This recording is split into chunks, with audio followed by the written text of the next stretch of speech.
Hello friends, welcome to my channel work education smart learning. I hope आप लोग ठीक होंगे। दोस्तों, ये वीडियो प्रिपरेशन स्ट्रेटजी के बारे में है कि हम किस तरह से तैयारी करें कि टीजीटी वर्क एक्सपीरियंस में सिलेक्शन हो जाए। ठीक है, तो उसी के परिप्रेक्ष्य में मैंने ये वीडियो लाया है। क्या आपकी स्ट्रेटजी होनी चाहिए, कौन कौन से सब्जेक्ट आपको मेन प्रेफरेंस रखना चाहिए, क्या ज़्यादा इम्पोर्टेंट है, रिटन है या इंटरव्यू है या डेमो टेस्ट है, ये सारी चीज़ें हम इस वीडियो में देखेंगे। ठीक है, अगर आप इस चैनल पे नए हैं तो इस चैनल को सब्सक्राइब कर लीजिए, वीडियो पसंद आए तो लाइक करिए और वीडियो शेयर भी करिए जिससे दूसरों का भी इसमें बेनिफिट हो। ठीक है, तो मेरा नाम ऋषिकेश है, working as a TGT work experience in Kendriya Vidyalaya संगठन केबीएस में मैं टीजीटी एक्सपीरियंस का टीचर हूँ। तो चलिए स्टार्ट करते हैं वीडियो। प्रिपरेशन स्ट्रेटजी जानने से पहले एक चीज हमें पहले जान लेना चाहिए कि एग्जाम का जो पैटर्न है वो कैसा है। ठीक है, कि एग्जाम में क्या कौन सा क्वेश्चन कितने मार्क्स का आ रहा है, कौन सा सेक्शन कितने मार्क्स का आ रहा है। ठीक है, वो जानना जरूरी है। तो सबसे पहले हम वो सेक्शन देखते हैं। देखिए स्कीम क्या है, scheme of examination for direct recruitment for trained graduate teacher work experience.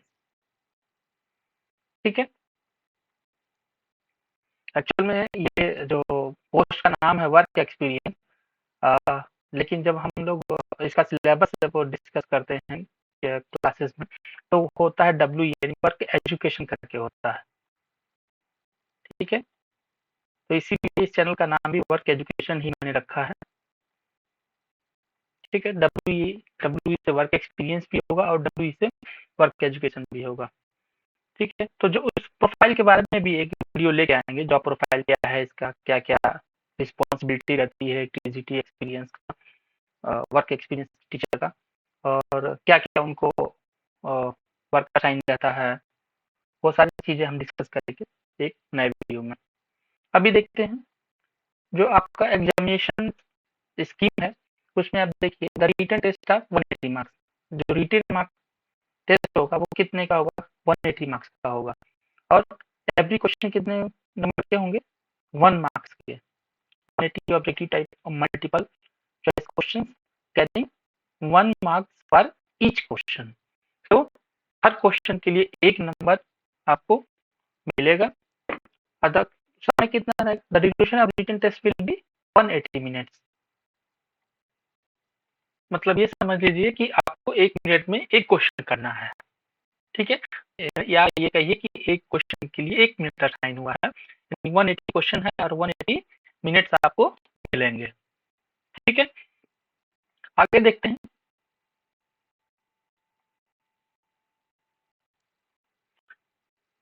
Part one में देखिए क्या क्या रहेगा। पार्ट वन में आपका प्रोफिशिएंसी इन लैंग्वेजेस। ठीक है, लैंग्वेज में प्रोफिशिएंसी पे है। उसमें पहला सेक्शन है आपका general English. General English 50 question आता है। ठीक है, इसमें आपका क्या क्या रहेगा, रीडिंग कम्प्रीहेंशन रहेगा, वर्ड पावर रहेगा, ग्रामर एंड उसके यूजेस रहेंगे। ठीक है, दूसरा है लैंग्वेजेस में हिंदी का। हिंदी में देखिए, हिंदी में आपका पठन कौशल, शब्द सामर्थ्य, व्याकरण एवं प्रयुक्ति। तो हिंदी से रिलेटेड ये आपका सिलेबस है, ये भी आपका 15 मार्क्स का आएगा। ठीक है, तो ये जो क्वेश्चन हो जाते हैं वो इम्पोर्टेंट हो जाते हैं, क्योंकि देखिए बहुत सारे बच्चों का क्या होता है कि कई लोगों का टेक्निकल बहुत स्ट्रांग होता है और जो अदर सेक्शन होता है वहाँ पर थोड़ा सा वीक करते हैं। लेकिन अगर आप अच्छे से तैयारी करते हैं, आप अच्छे से प्रिपरेशन आपकी अगर अच्छी डायरेक्शन हो रही है, अच्छे से आपने प्रैक्टिस किया है, तो हिंदी में आप बहुत अच्छा कर सकते हैं। मैं अपना पर्सनल बताऊं तो हिंदी के लिए मैंने बहुत मेहनत किया था और मेरे मार्क्स भी आए थे। उस समय 10 मार्क्स का आता था, तो 10 आउट ऑफ 10 मेरे आए थे। ठीक है, तो अगर आप थोड़ा सा भी इसमें अच्छे से मेहनत कर लेते हैं तो आपका अच्छा मार्क्स आ सकता है। इसी तरह इंग्लिश में आपको वोकैब आता है। ठीक है, वोकैब में स्पेलिंग मिस्टेक आ सकता है कि स्पेलिंग दे देगा आपका, जैसे मिससेलेनियस है, मिससेलेनियस के चार ऑप्शन दे देंगे, आपसे पूछा जाएगा कि इसमें कौन सा स्पेलिंग करेक्ट है। ठीक है, या कोई 3 डिफरेंट 4 कोई स्पेलिंग भी दे दें और उसमें ये पूछ लिया जाए कि इसमें से करेक्ट स्पेलिंग कौन सा है। ठीक है, तो ये दोनों सेक्शन बहुत इम्पोर्टेंट हो जाते हैं। अगर आप यहाँ पे मार्क्स ज़्यादा स्कोर करते हैं तो वो आपके लिए बेनिफिट होगा। ठीक है, रीडिंग कम्प्रीहेंशन भी कोई ज़्यादा टफ नहीं आता है। आपको प्रैक्टिस थोड़ा सा करना पड़ेगा, जैसे प्रीपोजिशन यूजेज होता है, कैसे कैसे यूज करना है, और वहाँ पे ये वर्ब, एडवर्ब और ये जो पूरा मतलब पार्ट्स ऑफ स्पीच होता है वो अच्छे से देख लीजिए। और पूरा मतलब जितने भी ग्रामर के टॉपिक हैं वो आप देख लीजिए, वहाँ से क्वेश्चन आता ही आता है। क्योंकि 50 क्वेश्चन है, 50 क्वेश्चन मायने रखते हैं। ठीक है, तो ये आपके 2 सेक्शन हो जाएंगे लैंग्वेजेज में, इंग्लिश और हिंदी। नेक्स्ट देखते हैं, नेक्स्ट आपका कौन सा सेक्शन है। नेक्स्ट आपका जनरल अवेयरनेस पार्ट 2 में आ जाता है। जनरल अवेयरनेस और reasoning and proficiency in computer, यहाँ पे 3 टॉपिक आपके आ जाते हैं। ठीक है, तो यहाँ पे आपका जीके, देखिए जीके का जो सिलेबस है वो बहुत वास्ट है, इसका कोई लिमिट नहीं है। समझ लीजिए जीके कहीं से भी कुछ भी आ सकता है, लेकिन जितना आप हो सके उतना तैयारी करिए। और करंट अफेयर कम से कम आप 9 मंथ का तो आप कंप्लीट कर लीजिए। जैसे अगर सब में एग्जाम होने वाला है तो 9 मंथ के आपके करंट अफेयर तैयार होना चाहिए। उसके लिए कोई मैगजीन ले लीजिए, आप उस मैगजीन को पढ़ते रहिए। ठीक है, इसमें 20 क्वेश्चन है, 20 क्वेश्चन भी मायने रखते हैं। ठीक है, जनरल नॉलेज और करंट अफेयर ये दोनों मिला के आएंगे 20 क्वेश्चन। सेकेंड है रीजनिंग एबिलिटी। रीजनिंग एबिलिटी भी आप किसी बुक से करिए, उसमें है कि उसमें से क्वेश्चन आप जितना प्रैक्टिस करेंगे उतना सही रहेगा आपके लिए। ठीक है, ये दोनों सेक्शन में थोड़ा से मेरे कम मार्क्स आए थे, और मेरे अगर बात करूं तो 50 आउट ऑफ मेरे आए थे 39 आए थे टोटल। टोटल जो मार्क्स आया था मेरा 5 सेक्शन में 39 आउट ऑफ 50 आए थे मेरे। ठीक है, तो ये इन दोनों सेक्शन में थोड़े से मार्क्स मेरे कम रह गए थे। बाकी कंप्यूटर में भी मेरे 10 में 10 मार्क्स थे। ठीक है, तो ये जो 3 सेक्शन है आपका वो बहुत इंपॉर्टेंट है। एक हिंदी, इंग्लिश और कंप्यूटर लिटरेसी, ये तीनों तो, क्या है, चूंकि इजी हैं ये आपसे बेसिक कंप्यूटर के बारे में पूछ देगा, इनपुट आउटपुट डिवाइस, या फिर किसी का फुल फॉर्म पूछ दिया, यूआरएल का फुल फॉर्म क्या है, एचटीटीपी का फुल फॉर्म क्या है, और मेश या नोड को इसमें लैन मैन वैन में पे क्वेश्चन आ सकता है, राउटर पे आ सकता है क्वेश्चन, हब क्या है, ये सब इन सब पे क्वेश्चन आ सकता है। ओएसआई मॉडल जो है उस पे क्वेश्चन आ जाते हैं। तो यहाँ पे कंप्यूटर लिटरेसी में इजी क्वेश्चन आता है, तो इसलिए आप कंप्यूटर लिटरेसी और ये 3 जो आप पहले बताए इंग्लिश, हिंदी, ये तीनों तो आप ऐसे कर जाइए कि इसमें आपके अच्छे मार्क्स स्कोर हो जाए। इनका कोई सिलेबस क्या है कि बहुत वास्ट है, मैं ये नहीं कहूँगा कि इसको छोड़ के जाइए, इसकी प्रैक्टिस करिए, जितना आप इसकी प्रैक्टिस करेंगे उतना आपके लिए बेटर रहेगा। ठीक है, पहले अपने कंसेप्ट क्लियर कर लीजिए, कंसेप्ट क्लियर करने के बाद आप उसको क्वेश्चन क्या करिए, उस पर क्वेश्चन प्रैक्टिस करिए। तो रिटेन में आप जितना अच्छा कर सकते हैं उतना अच्छा करिए। अगर आप रिटेन में बहुत अच्छा करते हैं तो आप हमेशा सेफ जोन में रहेंगे। ठीक है, अभी मैं खुद आपको बताऊंगा जो मेरे टाइम में जो रिटेन और इंटरव्यू का क्या महत्व था, कितना महत्व था। रिटेन में मैंने कितना स्कोर किया था जिससे मैं एकदम से समझ लीजिए निश्चिंत हो गया था कि मुझे कोई टेंशन नहीं है कि सिलेक्शन हो जाएगा। तो इसीलिए रिटेन में आप कोशिश करिए जितना ज़्यादा आप स्कोर कर लीजिए, वो आपके सिलेक्शन का जो परसेंटेज है, वो बढ़ाता ही जाएगा। ठीक है? सक्सेस रेशियो कह सकते हैं कि आपका बढ़ता ही जाएगा। तो आप कोशिश करिए कि बहुत अच्छा से रिटेन में मार्क्स स्कोर करने का। नेक्स्ट देखते हैं हम। पार्ट 3 है। पार्ट 3 में आपको पता ही है टेक्निकल क्वेश्चन रहेंगे। टेक्निकल के कितने 100 क्वेश्चन रहेंगे। ठीक है? तो ये चीज़ ध्यान देना है। टेक्निकल में आपका तो टेक्निकल सिलेबस भी मैंने डिस्कस कर दिया है। सिलेबस आपको बहुत बड़ा दिख रहा होगा। एक्चुअल में क्या है, वो सिलेबस बहुत बड़ा नहीं है। उसमें क्या है, एक-एक चीज़ डिस्कस किया हुआ है। जो सब हेडिंग होता है उसको भी उसने डिस्कस किया हुआ है। ठीक है? इसलिए वो आपको जो सिलेबस है वो ज़्यादा दिख रहा है। तो आपसे रिक्वेस्ट है कि आप क्या करिए, उसकी प्रिंट आउट लीजिए। उस सिलेबस का प्रिंट आउट ले लीजिए पहले। पहला काम तो यही करिए आप।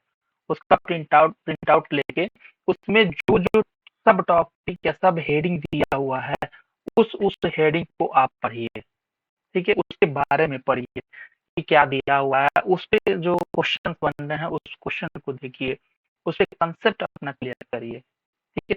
क्योंकि इसमें देखिए बहुत अ, ऐसा है कि क्वेश्चन उसी सिलेबस से ही रहेगा, तो सिलेबस से कहीं से भी क्वेश्चन आ सकता है। तो हम ये नहीं कह सकते हैं कि ये टॉपिक छोड़ दीजिए या ये टॉपिक नहीं करेंगे या ये टॉपिक टफ है। ठीक है? तो आप सारे टॉपिक करिए। बैठ एक बार प्रिंट आउट लेके आप बैठ जाइए। आप किसी भी बुक या किसी भी जो कोचिंग सेंटर या अगर आप कहीं का भी नोट्स है तो उस नोट्स से पढ़िए। बहुत से कैंडिडेट का ये था कमेंट था कि सर आप सब्जेक्ट वाइज कंप्लीट करा दीजिए। तो देखिए ये पॉसिबल नहीं है। ठीक है? क्योंकि हमें भी स्कूल जाना रहता है, सब कुछ देखना रहता है। ठीक है? तो ये पॉसिबल नहीं है। 1-2 टॉपिक भी होता तो वो ठीक है, लेकिन अब सिलेबस वाइज कंप्लीट कराना ये पॉसिबल नहीं है।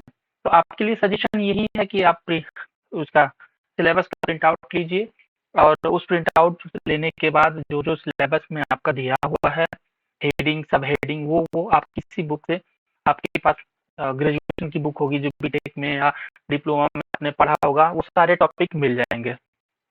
बाकी मैंने बुक भी आपको रिकमेंड किया है, बीएल थरेजा जो बुक की रिकमेंड किया है, उसमें आपको एक-एक टॉपिक मिल जाएगा।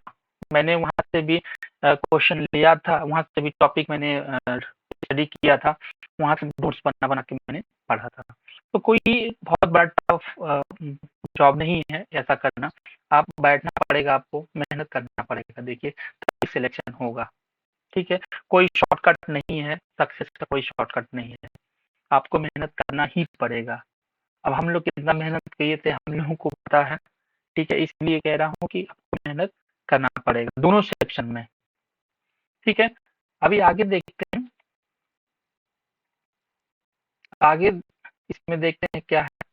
Professional competency test. Professional competency test में 2 चीज़ें हैं। एक तो डेमो है, जो हम लोगों के टाइम में नहीं था। डेमो और इंटरव्यू। ये डेमो हम लोग के टाइम में नहीं था।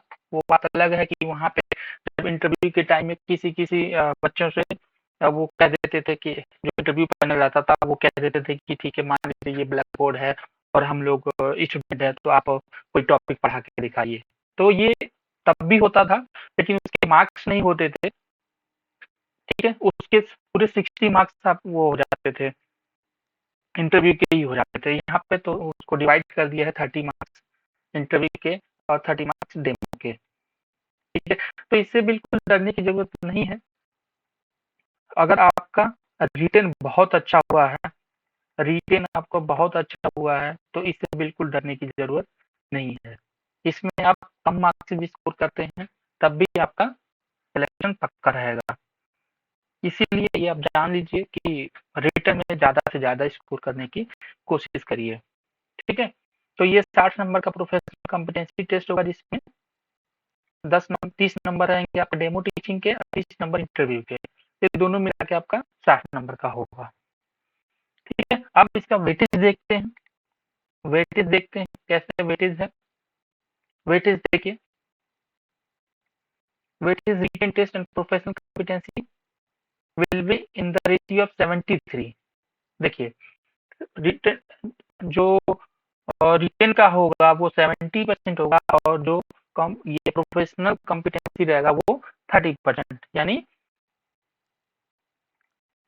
कि रिटेन का आपका 70% और ये जो इंटरव्यू और डेमो होगा इनको मिला के 30% का वेटेज दिया जाएगा। तो इसी के बेस पे आपका फाइनल मेरिट बनेगा, ठीक है, दोनों के बेस पे। तो आपको मेन चीज दोनों पे ध्यान देना है, लेकिन आप ध्यान दीजिए कि अगर आपका रिटेन बहुत अच्छा हुआ है, रिटेन में जितना अच्छा स्कोर कर लेंगे वो आपके लिए बहुत ज्यादा बेटर रहेगा, ठीक है। देखते हैं कि कैसे कितना स्कोर हमें करना चाहिए कि हम सेफ जोन में रहें। देखिए ये है रिटेन। रिटेन मान लीजिए आपका कितना मार्क्स का होगा, 180 मार्क्स का है आपका, ठीक है, जिसकी वेटेज कितनी होगी 70%, ठीक है, यानी 1% कितना होगा, 1% मतलब आपका 2.571 मार्क्स हो रहा है, ये आपका 1% में हो रहा है। और इसके हिसाब से 70% 70% क्या है 180 मार्क्स। तो मान लीजिए 60% आप कर रहे हैं, स्कोर कर रहे हैं 60%, तो 60% अगर स्कोर करने के लिए आपको कितना हो जाएगा, ये हो जाएगा 154.284, मतलब आप इतना स्कोर करते हैं तो इसका मतलब ये हो जाएगा कि आपने 60% स्कोर किया है, ठीक है। तो ये चीजें हैं, इसीलिए मैं बार बार बोल रहा हूँ कि जितना आप ज्यादा इसमें स्कोर करेंगे उसी हिसाब से आपका मेरिट अच्छा रहेगा। अभी देखते हैं कि जैसे पिछले बार का कट ऑफ देखते हैं। देखिए पिछले साल का जो रिजल्ट है वो है हमारे टाइम में जो रिजल्ट आया था, ठीक है, ये अभी एनएचई का है, हम लोगों का रिजल्ट देखते हैं।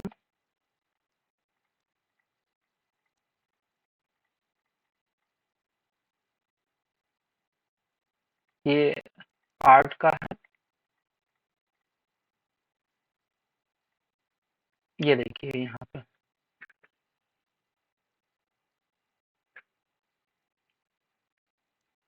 आप देख सकते हैं, ये देखिए ये मेरा वो मार्क्स था, देख सकते हैं दूसरी रैंक आई थी मेरी, ऑल इंडिया रैंक 2 था।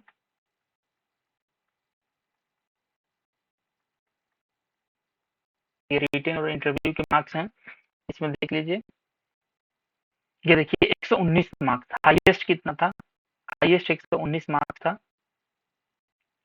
फिर इसके ऊपर नेहा वर्मा है 119 119, दो लोगों ने 119 लाया था। और इसको देखिए हम लोगों के टाइम में क्या आता था, 85 और 15% का रेशियो था, 85% आपका था रिटेन का और 15% क्या था इंटरव्यू का था। तो उसमें देखिए 119 मार्क्स से मेरे आउट ऑफ 150, तो ये आपका था 67.43, ठीक है।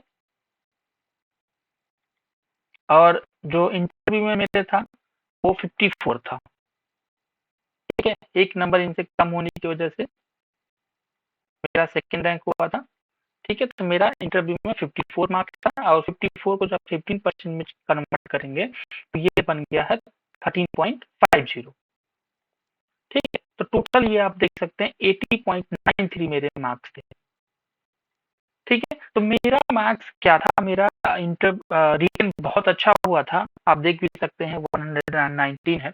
तो इसलिए मुझे क्या था कि मैं निश्चिंत था कि सिलेक्शन हो जाएगा। इंटरव्यू में सपोज करिए कि मुझे कम से कम अगर मान लीजिए बहुत कम भी मार्क्स मिलते, अगर मान लीजिए 20 मार्क्स मिलते तब भी मेरा सिलेक्शन हो जाता, क्योंकि जो कट ऑफ गया था वो 70% लगभग गया था। क्योंकि मैं कट ऑफ दिखाता हूँ आपको, हाँ ये देखिए, ये है कट ऑफ आपका 2018 का, फाइनल सिलेक्शन हुआ था 2019 में, जो फॉर्म आया था 2018 में। तो यहाँ पे आप देख सकते हैं कि डब्ल्यू का जो है, यहाँ पे डब्ल्यू का ये है टीजीटी 13 नंबर, देखिए 13 नंबर में जो जनरल की कट ऑफ थी 73.83 था, ओबीसी का 70.50, एससी का 63.83 एंड एसटी का 62.07 और ओएच का 67.47, वीएच 57.13 और एचएच आपका 50.95। तो ये आप देख सकते हैं। यहाँ पे देखिए 70.50 जो ओबीसी का कट ऑफ है, ठीक है, और मेरे जो मार्क्स थे 67.54 कुछ करके था, रिटेन था, ये रिटेन मार्क्स में मेरा आया था, ठीक है। अब देखिए अगर माइनस इसको करेंगे, ये कितना आ जाएगा 6 जी, ये हो जाएगा 6 और यहाँ पे हो गया आपका 9 पॉइंट, यहाँ पे कितना हो गया 9, ये देखिए 9.90, सॉरी सॉरी 9 नहीं होगा, सॉरी, यहाँ पे हो गया आपका, ये 9 हो गया ना, तो ये 9 में से 7 जाएगा तो 2 हो जाएगा ये, तो 2.96 अप्रॉक्स समझिए 3, मतलब 3% केवल हमें रिक्वायरमेंट है, 3% की रिक्वायरमेंट थी। अगर 3 मैंने 3 मतलब समझ लीजिए 60 नंबर का था मेरा इंटरव्यू, ठीक है, 60 नंबर यानी 15%, 15% वेटेज था। अब सपोज करिए ये 4 नंबर, 4 नंबर यानी 1%, और हमें चाहिए था कितना 3%, तो यानी 4 तिहाई 12। देखिए अगर मुझे 12 नंबर भी मिल जाता, अगर मुझे 12 नंबर भी मिल जाता इंटरव्यू में, तब भी मेरा सिलेक्शन पक्का था, ठीक है। ये क्यों?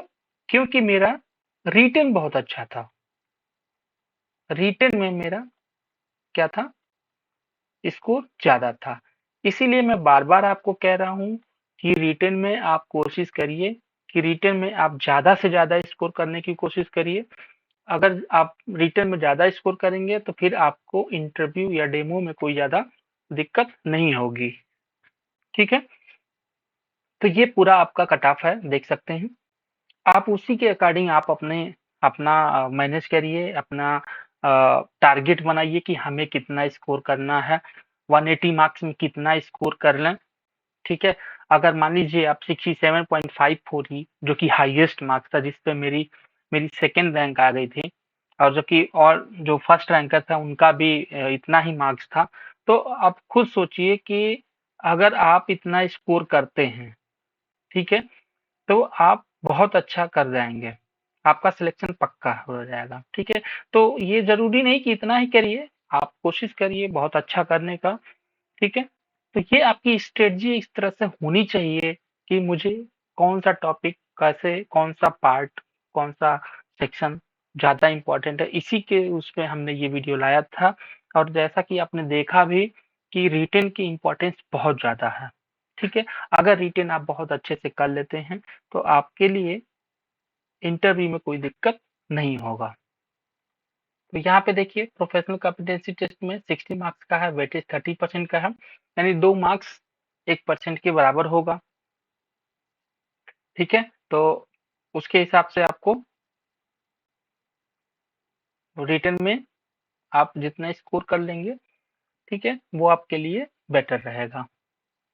रिटन में ये है, रिटन आपका, रिटन में सपोज करिए अगर 60% कर लेते हैं और इसमें आप 10% भी कर लेते हैं, ठीक है, तो 10%, इसमें 60% और इसमें 10%, तब भी 70%। लेकिन उससे ऊपर कट ऑफ जैसे 70 पॉइंट समथिंग था ओबीसी का, और जनरल का जो भी था देख लेते हैं। जनरल का, जनरल का आपका था 73.83, सपोज करिए 74%, 74 है, तो कम से कम आप ये मान के चलिए कि अगर 60 आप इसमें स्कोर करते हैं 60%, तो इसमें आपको 14% स्कोर करना पड़ेगा, यानी 14 इंटू 2 यानी 28 मार्क्स मिनिमम चाहिए। कब? जब आप यहाँ पे रिटर्न में जब आप 60% आप स्कोर कर लेते हैं। ठीक है, 60% कितना हो रहा था? ये हो रहा था आपका 154.284, ये हो रहा था। मतलब आप इतना स्कोर करेंगे तब जाके यहाँ पे जो आप स्कोर किए हैं इसमें इसमें आपको कम स्कोर करना पड़ेगा। कम स्कोर करेंगे तब भी आपका सिलेक्शन हो जाएगा। तो ये पूरा डिपेंड करता है कि आप यहाँ पे कितना आप स्कोर करते हैं। यही आपका समझ लीजिए, ये मेन फैक्टर जो है सिलेक्शन का यही है। तो कोशिश करिए अच्छे से अच्छे तरीके से तैयारी करने का। ठीक है, अब देखते हैं कि कैसे हमें पढ़ना है। ये हम देखते हैं कि कैसे हमें तैयारी करना है। देखिए 180 मार्क्स में क्या है, 180 मार्क्स में जो 100 मार्क्स है वो आपका टेक्निकल है। ठीक है, तो मेन तो आप टेक्निकल अच्छे से करिए।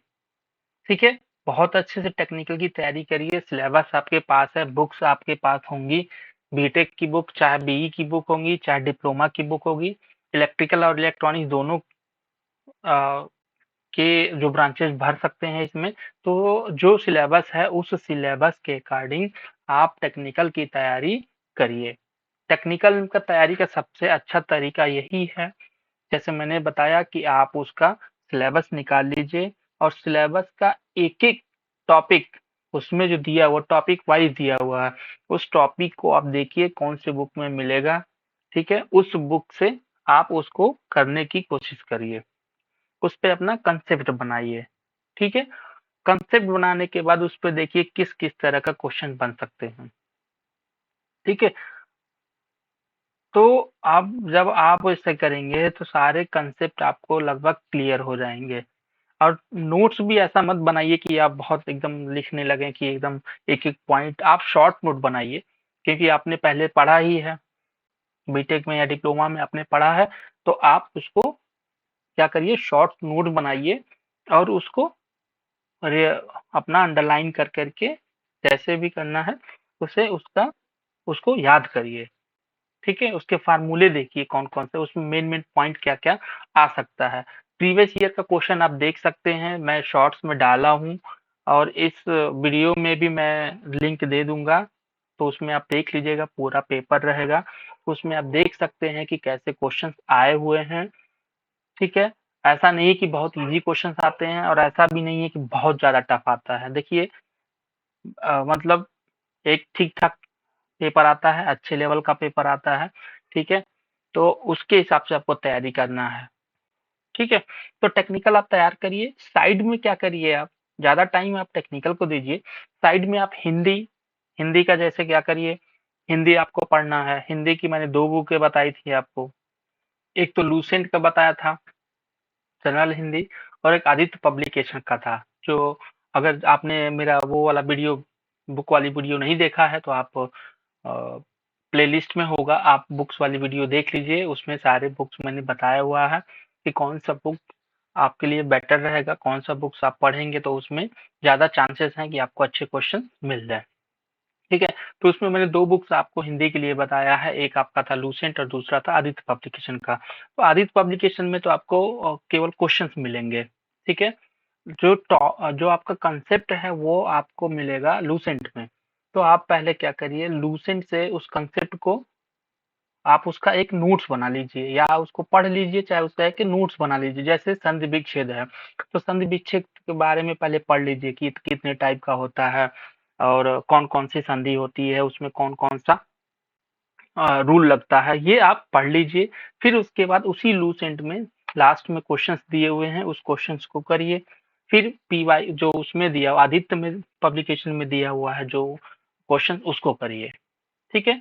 इसी तरह विलोम करिए, पर्यायवाची करिए, अनेक शब्दों का एक शब्द जो होता है वो करिए, मुहावरे करिए, ये सब आते हैं।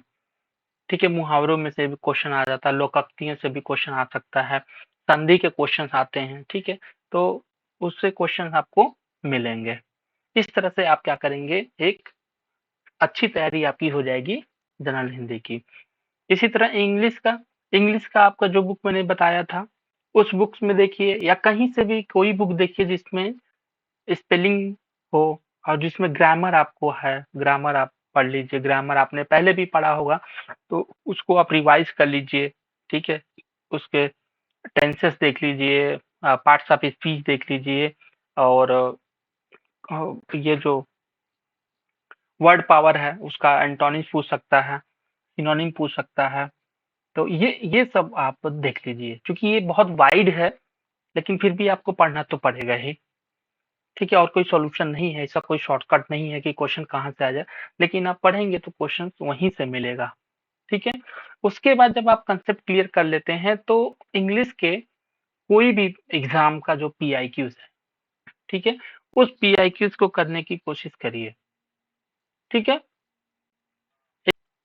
तो किसी भी एग्ज़ाम का इंग्लिश पीआईक्यूज़ होगा, आप उसको प्रैक्टिस कर सकते हैं, ठीक है? और जो मैंने बुक रिकमेंड किया उसमें भी बहुत सारे अनसॉल्व्ड क्वेश्चन दिए हुए हैं, बहुत सारे सॉल्व्ड क्वेश्चन भी है, अनसॉल्व्ड भी हैं, तो उसको भी आप देख लीजिए, वहाँ भी आप बहुत ज़्यादा प्रैक्टिस भी कर सकते हैं। उसमें सब सारे टॉपिक दिया हुआ है और उसकी विशेषता ये है उस बुक की कि हिंदी में दिया हुआ है, तो अब वो आपको हिंदी वालों के लिए भी ज़्यादा आसान रहेगा पढ़ना, ठीक है? उसके बाद आ जाता है आपका हिंदी हो गया, इंग्लिश हो गया, ठीक है?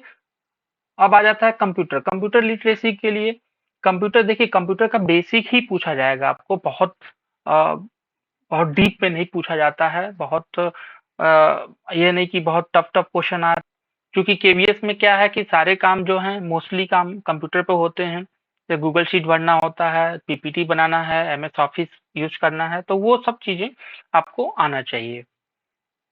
ठीक है? उसके बारे में नॉलेज आपको होना चाहिए कि कौन से जैसे एमएस ऑफिस की बात करें तो एमएस वर्ड में पूछ देगा कि कौन से टैब से क्या यूज़ होता है किसका, इसका शॉर्टकट क्या है, ठीक है? एक्सेल में फ़ॉर्मूला कैसे लगाते हैं, ठीक है? ये सब क्वेश्चंस आपको आ सकता है। फुल फॉर्म के उसमें आ सकता है कि यूआरएल का फुल फॉर्म, एचटीटीपी का फुल फॉर्म क्या है और आपका राउटर से क्वेश्चन राउटर है और हब है, रिपीटर का फंक्शन क्या है? तो ये सारे क्वेश्चंस आपको मिल सकते हैं।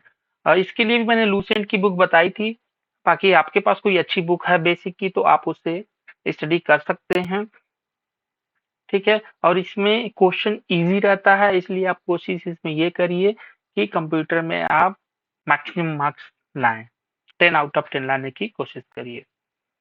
ठीक है। इसका भी पीआईक्यू का भी यही है कि आप किसी भी एग्जाम्स का जिसमें कंप्यूटर आता हो उसके पीआईक्यू कर सकते हैं और वहां से आपको क्वेश्चन प्रैक्टिस मिल हो जाएगा। फिर आता है आपका जनरल नॉलेज और करंट अफेयर। जनरल नॉलेज का देखिए, जनरल नॉलेज का लूसेंट ही है और लूसेंट से आप पढ़ लीजिए, चाहे एक बुक आती है स्पीडी स्पीडी करके आती है उससे भी आप पढ़ सकते हैं क्योंकि इसका जो एरिया है बहुत वाइड है, इसका कोई सिलेबस ऐसा नहीं कह सकते कि बहुत शॉर्ट सिलेबस है।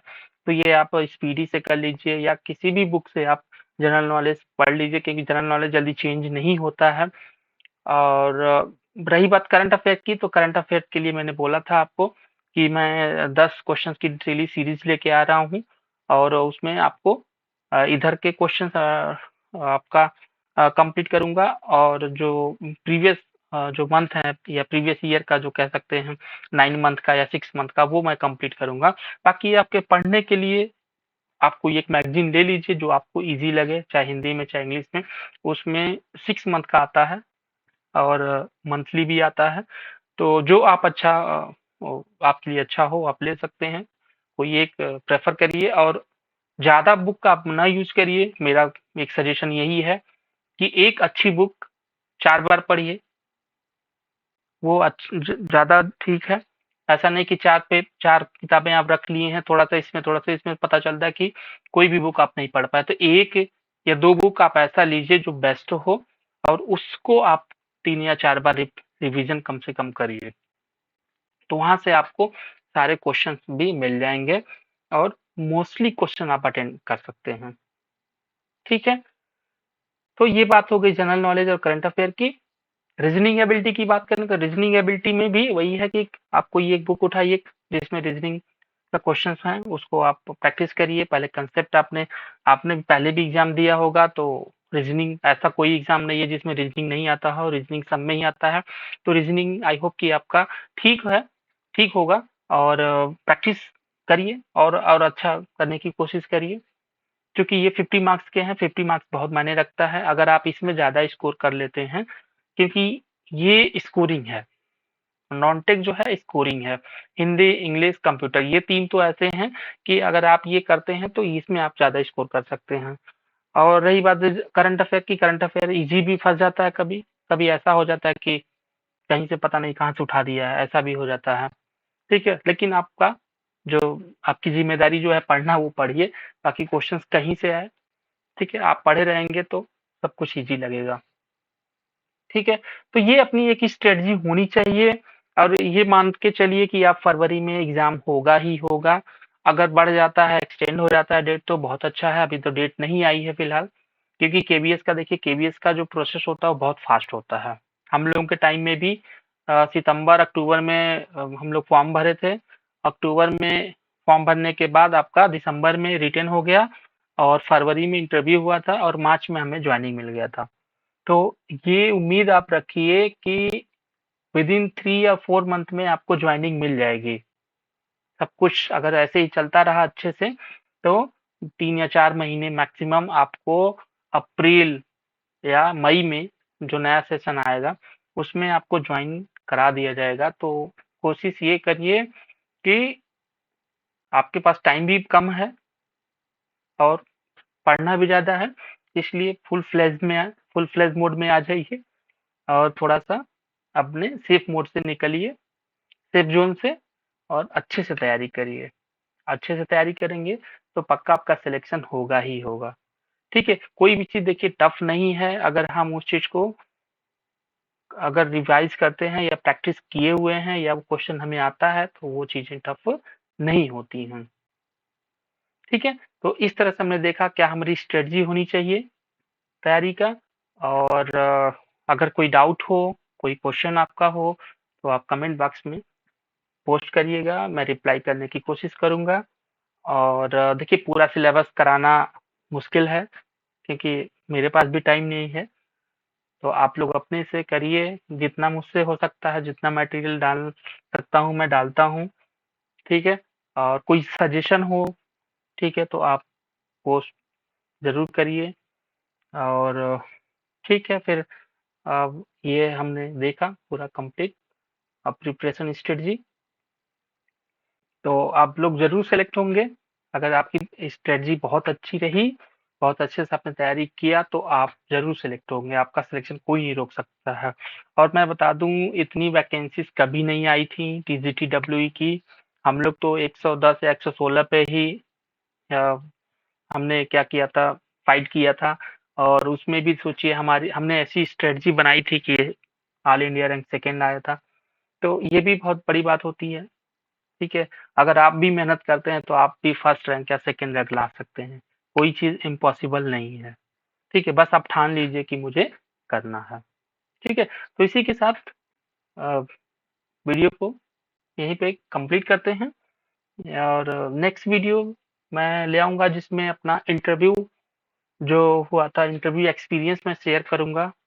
और एक वीडियो है जॉब प्रोफाइल का, मैंने बोला था आपको, जॉब प्रोफाइल की भी वीडियो ले आऊँगा।